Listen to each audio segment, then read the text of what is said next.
भगवान शिव की कथा। पूजा करने वालों के जीवन में खुशियां क्यों नहीं रहती। एक समय की बात है, एक भक्त था जो रोज भगवान शिव की पूजा करता था। वह पूरी निष्ठा से शिवलिंग पर जल चढ़ाता, मंत्रों का जाप करता और शिव जी की आराधना में लीन रहता था। फिर भी उसके जीवन में दुख और परेशानियां बनी रहती थीं। खुशियां उसकी जिंदगी से जैसे दूर हो गई थीं।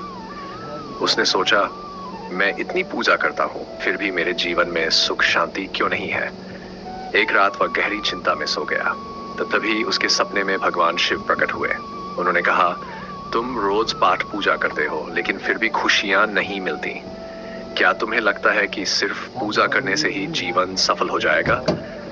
पूजा का असली अर्थ तब होता है जब तुम्हारे मन और कर्म भी शुद्ध हो। भक्त ने विनम्रता से पूछा, भगवान, मैं तो आपकी पूरी श्रद्धा से पूजा करता हूँ, फिर मुझसे क्या गलती हो रही है? शिवजी ने मुस्कुराते हुए कहा, सिर्फ बाहरी पूजा करने से कुछ नहीं होता, तुम्हारे विचार, कर्म और आचरण भी शुद्ध होने चाहिए। क्या तुमने कभी अपने भीतर झांक कर देखा है? क्या तुम्हारे मन में अहंकार, लोभ, क्रोध और ईर्ष्या भरे हैं? अगर तुम्हारे कर्म सही नहीं है तो पूजा का कोई लाभ नहीं मिलेगा। खुशियां तब आती हैं जब मन, वचन और कर्म तीनों शुद्ध हों। भगवान शिव ने आगे समझाया, सच्ची भक्ति वह है जो तुम्हें भीतर से बदल दे। अगर तुम दूसरों की मदद करते हो, सच्चाई के मार्ग पर चलते हो और अपने कर्मों को सही दिशा में ले जाते हो, तभी पूजा का फल मिलता है। जीवन में खुशियां पाने के लिए तुम्हें अपने भीतर के दोषों को दूर करना होगा। इस स्वप्न के बाद भक्त ने अपने जीवन को बदलने का संकल्प लिया।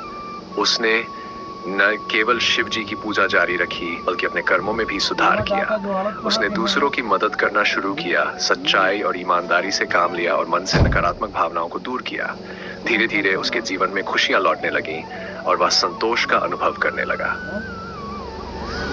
नैतिक शिक्षा। केवल बाहरी पूजा से जीवन में खुशियां नहीं आती। सच्ची भक्ति तब होती है जब व्यक्ति के विचार, कर्म और आचरण भी शुद्ध हो।